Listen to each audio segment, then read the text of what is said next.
राम राम। शरणों सतगुर ध्याल को, मुख हृदय हरि नाम। नित प्रति संगत सादगी, आजीवन मोक्ष सुख राम। सब धरती कागज करूं, सब वन कलम कटाए। सात समुद्र स्याही करूं, सतगुरु गुण लिख्या न जाय। हरि गुण लिख्या न जाय। बोलो राम। आज हमारे सतगुरु सुखराम जी महाराज के ग्रंथ में सत्स्वरूप आनंद पद ने अक्षर निज नाम ग्रंथ चल रहा है। सतगुरुदेव ज्ञानियों से, ब्रह्मचारियों से, अनेकों से सतगुरुदेव ने ज्ञान चर्चा की है। आज वे गणेश नाम के ज्ञानी से ज्ञान चर्चा कर रहे हैं। आज की ज्ञान की चर्चा में सतगुरुदेव कहते हैं कि संसार में अनेक ही केवली भगवंत हुए, अनेकों ही संत हुए। उन्होंने संसार में ये केवल ज्ञान देकर अनेकों को मोक्ष की प्राप्ति करवाई, लेकिन उनके चले जाने के बाद उनकी सत्ता उनके साथ ही चली गई। जैसे संसार में आपने सुना होगा, अक्सर ये बात कही जाती है कि मनुष्य अपने साथ अपना भाग्य लेकर आता है, और कोई कोई मनुष्य ऐसा भाग्यशाली होता है कि वो जब तक संसार में होता है उस परिवार में, आसपास के लोगों में बहुत खुशहाली होती है, सब कुछ अच्छा होता है। लेकिन अचानक उनके चले जाने के बाद वो भाग्यशाली मनुष्य अपनी भागीरथी भी अपने साथ लेकर चले जाते हैं, और पीछे वालों के ऊपर दुखों का पहाड़ टूट पड़ता है। तो संसार के संत भी इसी तरीके से होते हैं। उनको परमात्मा की तरफ से औदा मिलता है, तब वे संसार का उद्धार करने के लिए आते हैं। लेकिन जब तक वो संसार में होते हैं तो उनके वचनों से, उनके ज्ञान से अनेक ही मनुष्यों को मोक्ष की प्राप्ति होती है। लेकिन उनके चले जाने के बाद उनकी भागीरथी भी उनके साथ चली जाती है। ये कोई जरूरी नहीं है कि जो उनके जाने के बाद जिन्होंने पंथ बनाए, मंदिर बनाए, संप्रदाय बनाए या उनकी सीट पर बैठे, उनके पास भी वैसा ही ज्ञान हो, उनके पास भी वो केवल्य ज्ञान हो। तो आज की ज्ञान की चर्चा में सतगुरुदेव इसी बात को समझा रहे हैं कि संसार में चले जाने के बाद संतों के ज्ञान को सिर्फ पढ़ पढ़ कर सुनाया जाता है, और बोल बोल के अच्छे अच्छे शब्दों में उसको कहकर सुनाया जाता है। लेकिन जो असल बात है, जो सत्य ज्ञान है, वो तो उनके पास होता ही नहीं है। इसीलिए जो संत आत्माएं हैं, भक्त आत्माएं हैं, वो बेचारी ज्ञान को सुन सुनकर तो अंतर से तो बहुत तड़पती रहती हैं, परमात्मा की प्राप्ति के लिए रात दिन भक्ति मार्ग पर चलते रहते हैं। लेकिन फिर भी उन्हें उस भक्ति मार्ग का, उस सत्य ज्ञान का अंतर में वो सत्य कैसे है, सत्य यानी ये सत शब्द, ये शब्द धुन, ये आत्मा किसके सहारे उस परमात्मा से मिलेगी, कैसे मिलेगी, उसका ज्ञान बिल्कुल भी नहीं होता है। और संसार में ज्ञानियों और शरीरधारी से ही बंद कर रह जाते हैं। लेकिन भगवान कृष्ण भी कहते हैं कि शरीरधारी से बंधना ही मेरे तत्व ज्ञान से वंचित होना है। भगवान कृष्ण ने खुद गीता में कहा है कि अगर तुम किसी शरीरधारी को अपने और परमात्मा के बीच में आने दे रहे हो तो तुम इस तत्व ज्ञान को कभी समझ ही नहीं पाओगे। ज्ञान की आप बुद्धि पर आपके आएगा ही नहीं जब तक आपका मोह, आपका प्रेम किसी शरीरधारी से है। भाई, शरीरधारी से नहीं, ज्ञानी से नहीं, ज्ञान से प्रेम करिए। ज्ञान से जब आप अनंत प्रेम करने लगोगे तो ये ज्ञान अपने आप आपके अंतर में उतरता जाएगा, और आप अपने आप आगे से आगे बढ़ते जाओगे।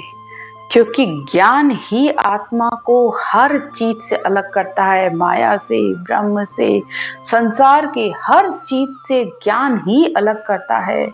पाप पुण्य दोनों सो न्यारा, भरम करम सो न्यारा, जासु रहो लिवलाई, कह सुखराम राम बिन जग में सब है कर्म उपाय। तो बिना राम रटना के, बिना राम सिमरन के संसार में आप जो भी कर रहे हो वो कर्म के उपाय हैं। लेकिन एक सत्य केवल ज्ञान ही ऐसा है जो आपको पाप से, पुण्य से, कर्मों से, भरमों से, सबसे आपको न्यारा कर देगा। तो ज्ञान को पकड़ के चलिए, रोज अपने इस मन को ज्ञान सुनाइए। जब रोज ये मन ज्ञान सुनेगा ना, तब उसको विश्वास होगा कि हाँ, ये जो बात कही जा रही है वो सत्य है। जो सत शब्द, ने अक्षर, शब्द धुन, कई कई लोग तो ऐसे हैं, उनके पास होते हुए भी वो विश्वास नहीं करते हैं, क्योंकि उनके ज्ञान का संग नहीं करते हैं। और ज्ञान सुनोगे नहीं तब तक विश्वास भी कैसे कर पाओगे। तभी तो शब्द भी बार बार यही कहता है, शब्द कहे में तारू सोई, जो विश्वास हमारो होई। तो शब्द धुन यानी परमात्मा भी यही कहता है कि अगर तुम मेरे पर विश्वास करके करोगे तो ये निश्चित ही तुम्हें पार ले जाएगा, तुम्हें परम मोक्ष की प्राप्ति करवाएगा। तो भक्ति मार्ग की पहली सीढ़ी ही ज्ञान है, दूसरी वैराग है।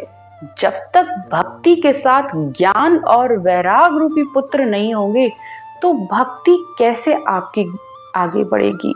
ये भागवत का पहला कथन है, पहले ही चैप्टर की बात है कि भक्ति कहती है कि ज्ञान और वैराग, यानी मैं तो जवान हूं लेकिन ज्ञान और वैराग उसके जो पुत्र हैं वो बूढ़े हैं। यानी कहने का मतलब ये है कि भक्ति तो हर कोई कर रहा है अपनी मति के अनुसार, लेकिन न ज्ञान की समझ है न वैराग की समझ है कि वैराग भी किसे कहते हैं। वैराग बाहर का नहीं चाहिए होता है, शरीर का भी वैराग नहीं चाहिए होता है। आत्मा को वैरागी बनाना है, आत्मा को परमात्मा से मिलना है। तो आत्मा के अंदर जब वैराग आएगा तभी तो वो परमात्मा से मिल पाएगी। और वैराग भी कब आएगा, जब आप इस ज्ञान को समझोगे। और ज्ञान को समझोगे नहीं तब तक आपकी भक्ति भी आगे नहीं बढ़ेगी। तो भक्ति मार्ग पर चलने के लिए ज्ञान और वैराग दोनों को संग लेके चलिए, तो आपकी भक्ति दिन ब दिन अपने आप आगे बढ़ती जाएगी। आज सतगुरुदेव संसार में इन्हीं बातों का ज्ञान देते हुए कहते हैं कि जब तक संत संसार में थे तो सबको मोक्ष ले गए, लेकिन उनके जाने के बाद किसको मोक्ष हुई है वो बताइए। हर कोई सत साहेब कहता रहता है, लेकिन सत साहेब कहने से क्या मोक्ष की प्राप्ति हो जाएगी। परमात्मा आनंद स्वरूप है, परमात्मा ऐसा है, परमात्मा ऐसा है। सिर्फ गुणानवाद गाने से कब किसकी मोक्ष हुई है? आज तक तो किसी शास्त्र में ऐसा नहीं कहा गया है। हाँ, परमात्मा के गुणानवाद की सराहना जरूर की गई है, लेकिन वो किस लिए कही है और किस आधार पर कही गई है? वो सत्य जब प्रकट होता है, जब संतों ने उस सत्य का अनुभव किया, इस सत्य केवल ज्ञान के द्वारा उन्होंने उस सत्य स्वरूप परमात्मा के दर्शन किए, तब उन्होंने कहा कि वो आनंद पद है, वो निरंजन है, वो निराकार है। तब उन्होंने अपने ग्रंथों में परमात्मा के गुणानवाद गाए हैं। आगे की ज्ञान चर्चा करते हुए सतगुरुदेव कहते हैं, देनी चीज कही थी भाई, से बंदा सुन गए सिधाई। कहो वा चीज कहाँ सो लावे, शब्द रति वाके संग जावे।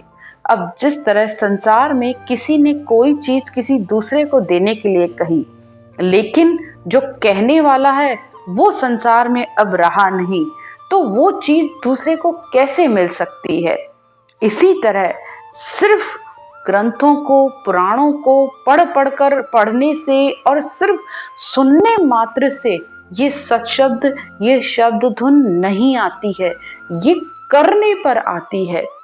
इसी तरह जो संत थे, कबीर साहब, दादू साहब, नानक साहब, दरियाव साहब, उन्होंने अपने ग्रंथों में परमात्मा के अनेक गुणानवाद किए हैं, लेकिन आप सिर्फ उनके ग्रंथों को, उनके दोहों को ही बोलते रहोगे और सुनते रहोगे, चाहे ये वाला ज्ञान भी है, सिर्फ सुनने मात्र से आपके अंदर नहीं आएगा। जब आप उसके बताए अनुसार चलोगे, उस विधि के अनुसार सिमरन करोगे, तब वो शब्द, वो सत्स्वरूप परमात्मा आपके अंदर प्रकट होगा।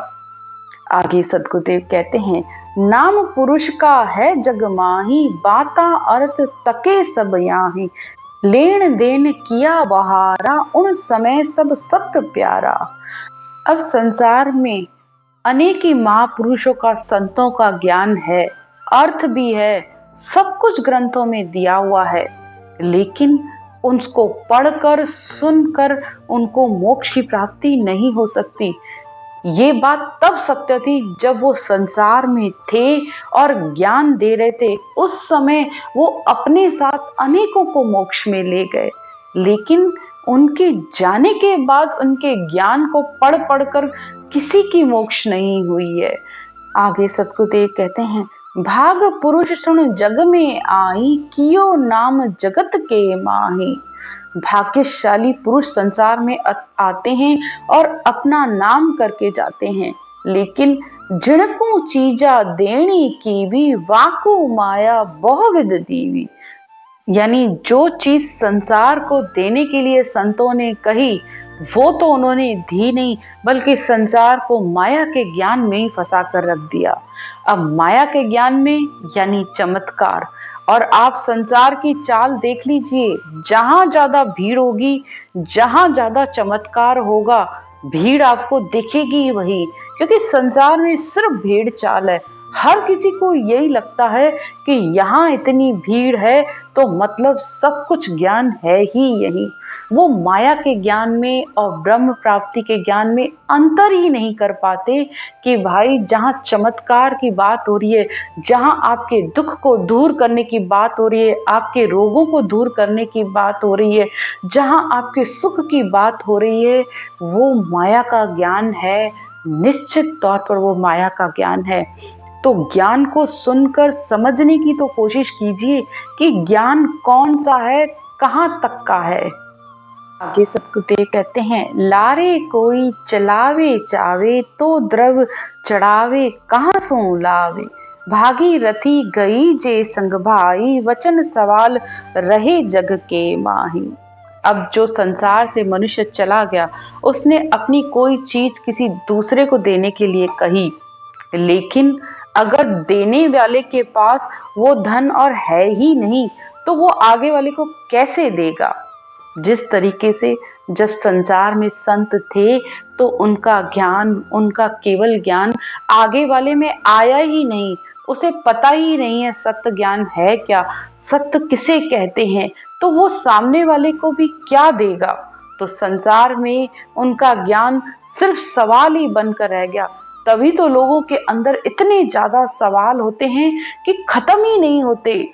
मैं कौन, भक्ति कौन, जीव क्या, ज्ञान क्या, वैराग क्या, सबको, सब चीजों, बातों के अर्थ ही उन्होंने बदल दिए हैं। तो वो जीव बेचारे सिर्फ अपने सवालों के ही घेरे में लगे रहते हैं। भक्ति मार्ग पर चलते हुए सालों साल, वर्षों तक चलते हुए भी उनके सवाल नहीं खत्म होते हैं। लेकिन जब निरक्षर सत शब्द का ज्ञान अंदर आता है तो अंदर के सारे सवाल ही खत्म हो जाते हैं, कोई सवाल बचता ही नहीं है। और अगर कोई सवाल उठता भी है तो उसका जवाब तुरंत अंदर से मिल जाता है। आप विश्वास मानिए इस बात को, एक बार आप इस सत शब्द धुन को इस श्वास पर श्वास में इस राम नाम को रखते हुए अंदर जब ये प्रकट होगा तो आपके सारे भ्रमों को खत्म कर देगा। आपको किसी गुरु के पास जाने की जरूरत ही नहीं पड़ेगी। आपके सवालों के जवाब आप खुद अपने आप आपको मिलते रहेंगे। तो आज की ज्ञान की चर्चा यहीं तक। राम राम।